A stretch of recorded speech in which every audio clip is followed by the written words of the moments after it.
Hey, it's Weekend Wargaming here with my first video of 2018, and I'm kicking it off with a couple announcements. Number one, joining the 21st century, getting a Twitter account as well as an Instagram account. All that's going to be posted on my Facebook page, which all that information will be there.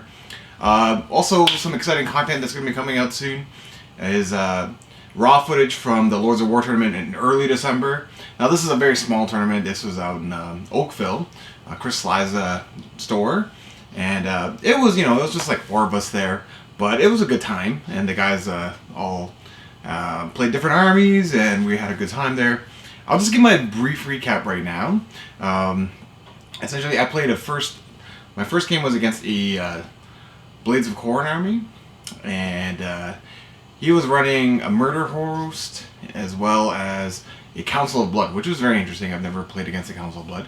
And the two D-Thirsters and the Wrath of Khorne Bloodthirster, I believe, did a lot of work.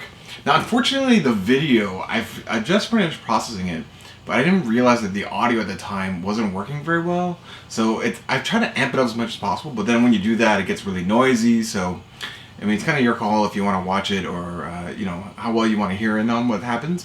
But essentially what happens is that what happened is that he didn't really expect my Plague Claw Catapults to do as much damage to his big blob of 30 Bloodletters. So I was able to take one of his big units of 30 and bring it down to 10 in one round of shooting. And how stabby those monks really are. So his Bloodthirsters did a lot of work. They did a lot, but I was able to drag them down over the course of the game. So that was the first game. And the second game, which in this tournament was only really 2 rounds, was against my friend Rahul, who's running a brand new Ironjaws army, which is I believe 3 units of Gorgrunts. 1 unit is 6 and the other 2 are 3. And then he has 2 Maw Crushers, right? So no Gordrak, just 2 Cabbage Dragons, and I think he has a Gorfist Battalion as well to have him move real quick.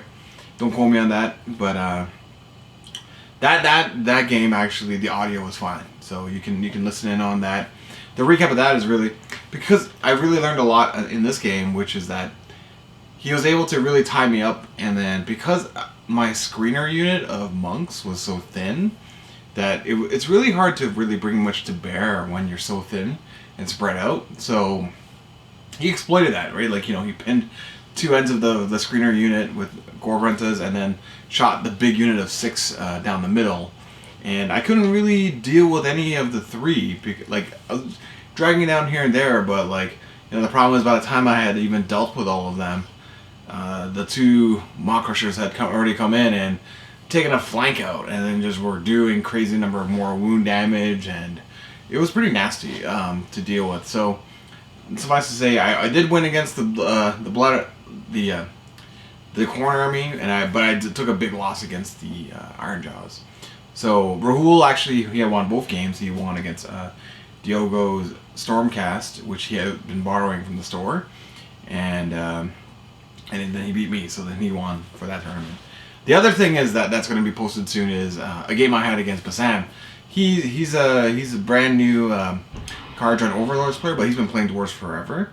And that is a full-length game, so you could see everything because I was able to plug in, and you could see that that game was crazy. Just it's a lot of fun to watch, and I was telling him, I was like, it seems like there's so many critical roles in this game. It was just that was such a critical role, and then followed up by that was another super critical role, and then that was the most critical of all the critical roles, and then it's like of all the critical roles, this becomes the most critical. So maybe a little bit too much use of the word critical there, but it certainly felt like it, and it was a lot of fun to play, and those balloon boys from the Kharadron Overlords should not be underestimated for sure.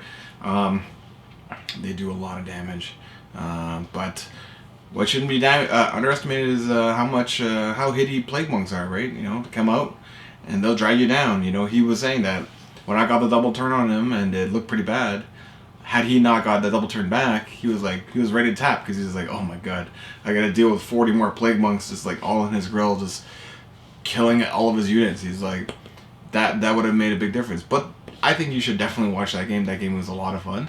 Not that all my other games aren't fun. I certainly have lots of fun in them, but that game in particular, because you could see the whole game, but because it swings so hard, right? And you know, I've said a lot of not positive things about the Vermin Lord, but from that game and some from recent games I've had, I'm having a little bit of a different view on him, especially because he's so quick. It's something that Pestilence really lacks, right? The speed is way faster than anything else that's in the army, right? So it's an important element that is not like the biggest reason to keep him, but it's a positive that you have to appreciate as a Skaven Pestilence player. So, anyways, that's about it. There is another tournament coming up this weekend, January the 6th, at Cambridge in Forbes Hobbies. I believe it will be a 3-rounder, 2,000 points. So I'll be bringing full coverage to that, and you should be looking forward to seeing that content soon. So I'll see you soon, and there'll be much more content coming forward in 2018. Looking forward to bringing that to you. Thanks, bye.